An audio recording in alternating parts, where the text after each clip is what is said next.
You don't expect a text that says, "I need to be back with Mother Earth and set my soul free," to be the last thing you ever hear from your son. But that's exactly what happened to the family of 21-year-old Drake Kramer. He was smart. He was kind. He had a promising future. And then he vanished inside one of the most visited places in America. No signs, no struggle, no answers. Just a haunting silence that stretches across the cliffs of the Grand Canyon. Drake's story isn't just a mystery. It's a puzzle where every piece raises more questions than it answers. Drake Kramer was the kind of young man you'd be proud to know. Born and raised in the hill country of Texas, he had a steady job at a Home Depot in San Antonio and had recently earned a degree in geology from the University of Texas. For someone his age, he had a calm, grounded demeanor and a deep fascination with the natural world. In early February of 2015, Drake told his family he needed a break. Nothing alarming, no red flags, just a young man taking a road trip to clear his head. He drove to California, made a few stops to visit friends along the way, and eventually ended up in Arizona. Then, on February 1st, he sent a text message to his father indicating he was at the Grand Canyon. The message read, "I'm at the Grand Canyon, and I just need to be here for a while." Even for a geologist, the Grand Canyon is more than just rocks and history. It's spiritual, it's overwhelming, and for some, it can feel like standing on the edge of something far greater than yourself. But then came another message. This one, less grounded. In it, Drake said something about reconnecting with the earth, that he needed to be free.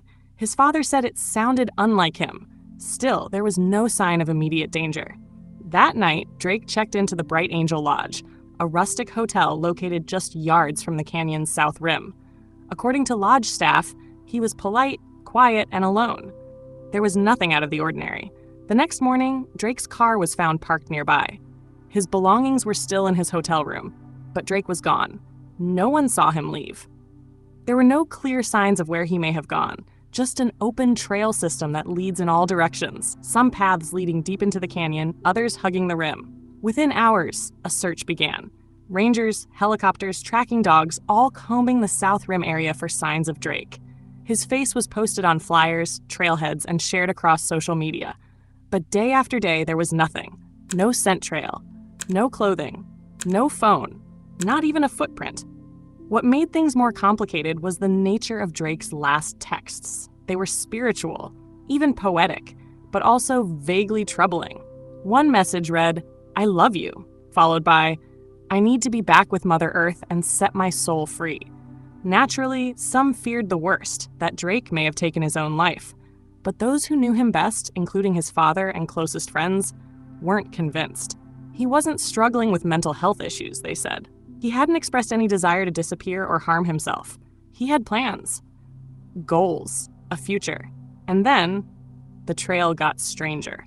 In the days leading up to his disappearance, Drake made stops at multiple national parks. He visited places like Yosemite and the Golden Gate Bridge.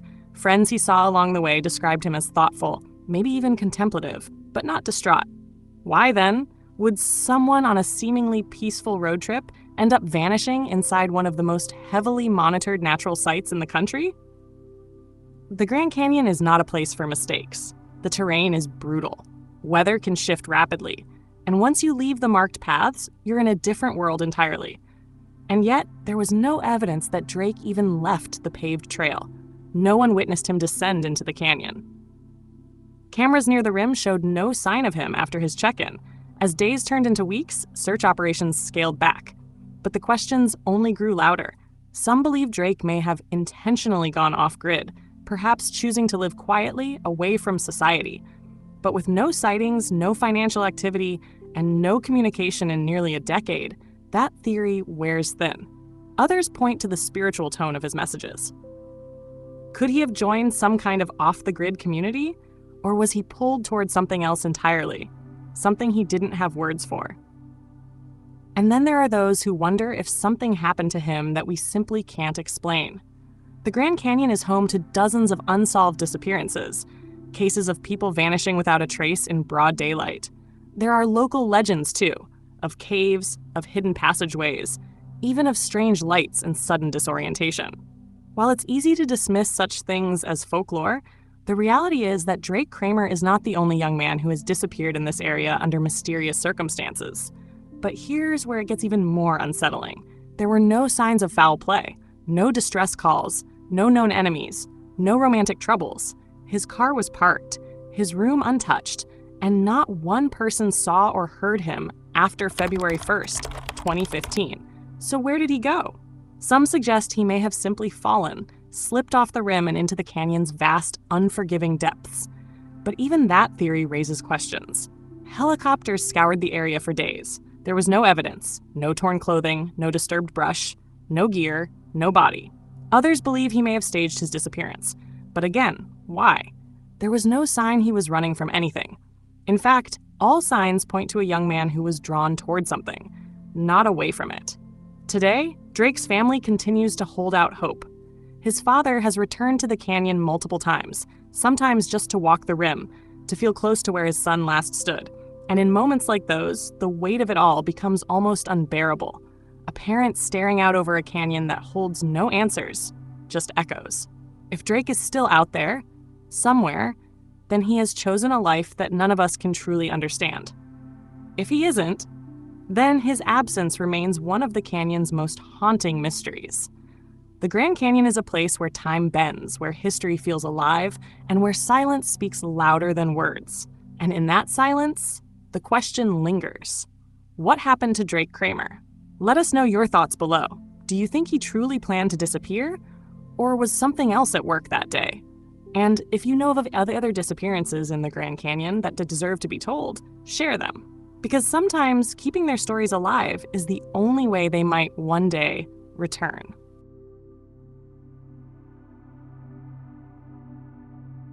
He was supposed to be gone for just 2 days. A simple hike into the heart of the Grand Canyon, something Thomas L.Robison had done many times before. But this time, he never came back. No one saw him leave. No one saw him return. And since 2011, not a single trace of him has ever been found. Thomas Robison wasn't a thrill seeker. He wasn't someone out to prove a point. At 65 years old, he was measured, experienced, and deeply familiar with the land he loved to explore. He had a quiet respect for nature, especially the vast, ancient terrain of Grand Canyon National Park. Thomas lived in Santa Fe, New Mexico. He worked as an editor, and by all accounts, he was a thoughtful, intelligent man with a calm presence. On September 27, 2011, he set out alone for a short hiking trip into the canyon. His plan was clear: hike down the South Kaibab Trail to the river, stay a night at Bright Angel Campground, and return by the Bright Angel Trail the next day. It was a common loop. Many hikers do it regularly. For Thomas, it wasn't unusual. But when he didn't return home on time, concern quickly set in. The National Park Service began searching immediately. They confirmed that Thomas had checked in for his backcountry permit and that he was expected out on September 28th. But after that, the details grow thin. Rangers interviewed hikers, scanned the campgrounds, checked the trailheads, and surveyed the surrounding areas by air. No one remembered seeing him on the trails. No sleeping bag, no backpack, not even a footprint.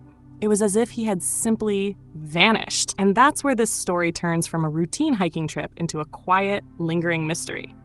Thomas was not reckless. He had a solid reputation as a reliable outdoorsman. He wasn't the type to wander off trail or take unnecessary risks. He likely brought enough food, water, and supplies. The South Kaibab and Bright Angel trails are well-traveled and well-marked. If something had gone wrong, if he'd been injured or disoriented, it seems almost impossible that nothing would have been found. Yet search crews found no sign of struggle, no dropped gear, no notes, no clues. Some began to wonder, did Thomas even make it to the bottom? Did he camp that night at Bright Angel as planned? Or did something happen along the way that prevented him from ever reaching his destination? Others considered whether he may have chosen to disappear intentionally, but there's no known motive. He had no major debts, no health crises, no family disputes, no evidence of emotional turmoil. Friends and family described him as grounded, stable, and thoughtful. And then there's the simple but chilling fact. The Grand Canyon is a place of both beauty and danger. Temperatures can rise sharply during the day and drop dramatically at night. Dehydration, disorientation, or a misstep on the trail can become life-threatening within minutes. Still, in most cases, even when tragedy strikes, some trace is left behind. That wasn't the case with Thomas, and that's what continues to trouble those who followed the story. Because despite over a decade of searching, hoping, and reviewing every available piece of data, nothing has surfaced. No recovered items, no confirmed sightings, no answers. And yet, the land remembers. Somewhere in that vast canyon, between the shadowed cliffs and sunlit trails, a man vanished without a sound. The disappearance of Thomas Robison isn't just a story of loss. It's a reminder of how thin the line can be between the known and the unknowable. How a seasoned hiker can walk into the wilderness, fully prepared, and never walk out. And how, even in our most familiar places, mystery can linger just beneath the surface. There is no closure here, no final chapter, only silence and questions. Did Thomas suffer an accident no one witnessed? Was he quietly pulled into a deeper part of the canyon where few would ever think to look? Or did something else happen, something we may never fully understand? These are the questions his family still carries. And they're the same questions that haunt the edges of every missing person case in the Grand Canyon. Because in this place, beauty and danger coexist. And sometimes, people disappear into it, leaving behind nothing but echoes. If you've hiked that trail, or know someone who has, think back. Was there something you saw that didn't quite fit? Sometimes the smallest details hold the key. Until then, the canyon holds its secrets. And Thomas Robison remains missing.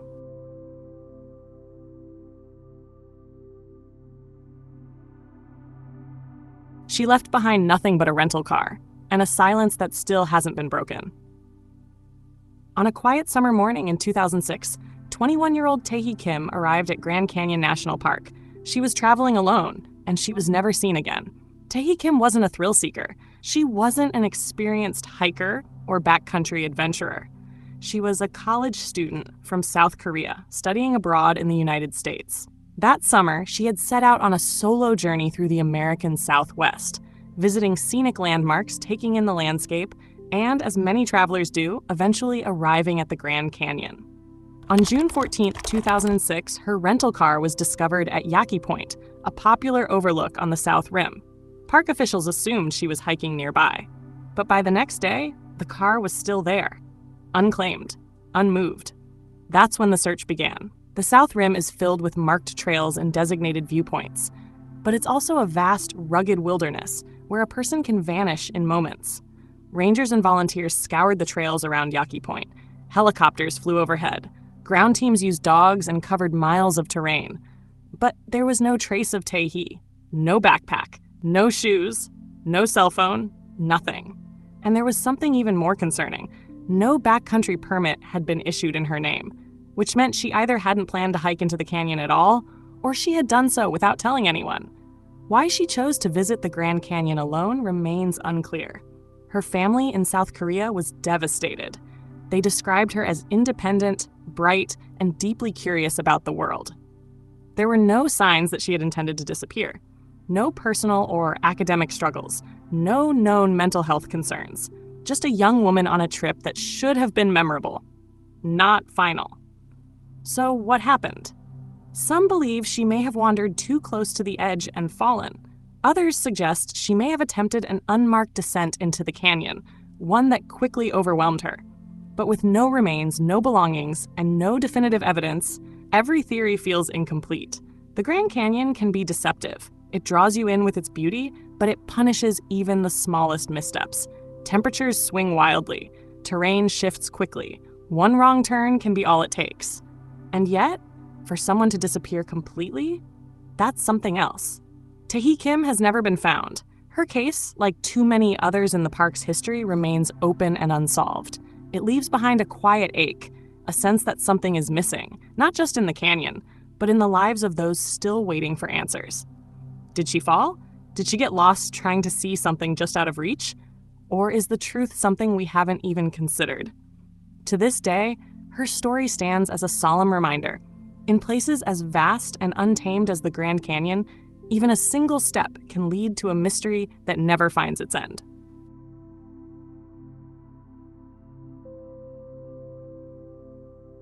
He left no note, made no calls, and took no gear to survive the desert. 1 minute, he was there, standing at one of the most breathtaking overlooks in the American Southwest, and then he was gone. No trace, no clues, no second chance. In the spring of 2011, 24-year-old Justin Richardson arrived at Grand Canyon National Park. By all accounts, it was supposed to be a short visit, a scenic stop, maybe a peaceful moment to collect his thoughts. Instead, his name would be added to the growing list of people who walked into the Grand Canyon and never walked out. Justin wasn't reckless. He wasn't a thrill seeker. He wasn't on some off-grid wilderness adventure. He had driven all the way from Pennsylvania, over 2,000 miles in his own vehicle, stopping at various national landmarks along the way. Friends and family later described him as introspective, soft-spoken, and thoughtful. He loved nature, but he wasn't the kind to hike into dangerous terrain without preparation. That's what makes what happened next so difficult to understand. On April 5th, 2011, park rangers at the South Rim discovered Justin's vehicle, a tan 2004 Toyota Camry, abandoned at the Grandview Point overlook. The car had been sitting there for days. Inside, authorities found his personal belongings, including his ID, wallet, and cell phone. There was no sign of struggle, no indications of a planned hike, and no known itinerary filed with park officials. He hadn't checked into a nearby lodge. No park pass or hiking permit was located. Just the car and silence. From that point forward, Justin Richardson simply ceased to exist. The Grandview Point area isn't especially remote by Grand Canyon standards. It's a popular stop along Desert View Drive with paved parking, well-maintained overlooks, and defined walking paths. The drop-offs are steep, the view's dramatic, but this isn't backcountry wilderness. Most tourists stop for pictures and continue on their way. There's very little reason to venture far from the path unless you have a specific plan. Park officials launched a full-scale search once the vehicle was linked to Justin. Search and rescue teams were deployed by ground and helicopter, scouring the cliffs and canyons below Grandview. Tracking dogs were brought in, but with no scent trail and no witnesses who had seen him leave the area, they were essentially starting from zero. The only thing anyone knew was that his car had likely been parked there since April 2nd, 3 days before it was officially flagged. That gap in time became critical. If Justin had entered the canyon or wandered off-trail, it would have happened during that narrow window, enough time for any trace of him to be lost to weather, wildlife, or simply the vastness of the landscape. But even that explanation raised more questions. Why would a young man, alone, with no gear, venture into one of the most dangerous terrains in North America without telling anyone where he was going? And why would he leave behind everything? Not just his phone or wallet, but any sort of plan? Investigators turned to his family and friends, hoping for insight into his state of mind. They discovered that Justin had recently left college and seemed to be going through a period of self-reflection. He hadn't expressed any intentions of harm, nor had he made any statements about disappearing or escaping life. There were no red flags, no notes, and no digital breadcrumbs. His online activity simply stopped the day he arrived at the park. Authorities looked into alternative theories. Could Justin have met someone at the park? Could he have fallen victim to a crime? But there was no evidence of foul play, no suspicious activity, no vehicle tampering.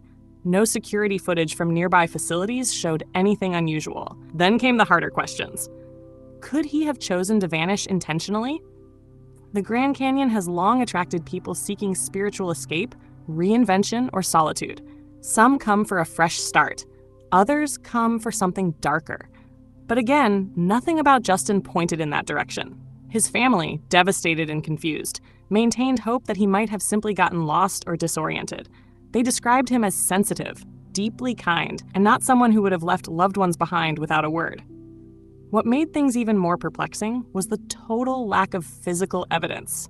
No clothing, no footprints, no campsite, no gear, not a single confirmed sighting. Even after weeks of air and ground searches, even after investigators mapped likely paths he might have taken, nothing. As if the canyon itself had swallowed him whole. Years passed, and still no clues emerged. The case faded from public headlines, but not from the hearts of those who knew him. His parents returned to Grandview Point each year on the anniversary of his disappearance, quietly searching for closure in a place that had given them only silence. In time, some began to ask whether the mystery was truly natural or whether there were details being overlooked. There are, after all, other disappearances like Justin's. In fact, more than 1,000 people have gone missing in national parks across the United States under similarly strange conditions. Vehicles left behind, personal items untouched, no notes, no sightings. The vast landscapes can make even a small mistake fatal. But the patterns, for many, seem too consistent to ignore. Still, no conspiracy theory could substitute for facts in Justin's case. And that's what remains most elusive. Facts, evidence, anything. In 2021, 10 years after he vanished, the National Park Service once again reviewed his file. They admitted it remained an open missing person investigation. But with no new leads, no tips, and no discoveries, the trail is colder than ever. What happened to Justin Richardson on that quiet April day in 2011? Did he make a tragic mistake near the edge of the canyon? Did he walk away from his life? Or did something else entirely take place in that narrow window of time? Something that left no trace? We may never know. But in a place as vast, as unforgiving, and as mysterious as the Grand Canyon, sometimes the land keeps its secrets. Forever. And perhaps that's what makes this case so difficult to let go of. Not just because of the unanswered questions, but because in a world so connected, so watched, so documented, we can still lose someone without a sound, without a sign. If Justin is out there, somewhere, lost, waiting, or watching, his story deserves to be heard. And if he isn't, then maybe, just maybe, someone knows something they've never said out loud. Because people don't just vanish, not without a reason, not without a trace, not without a story waiting in the silence.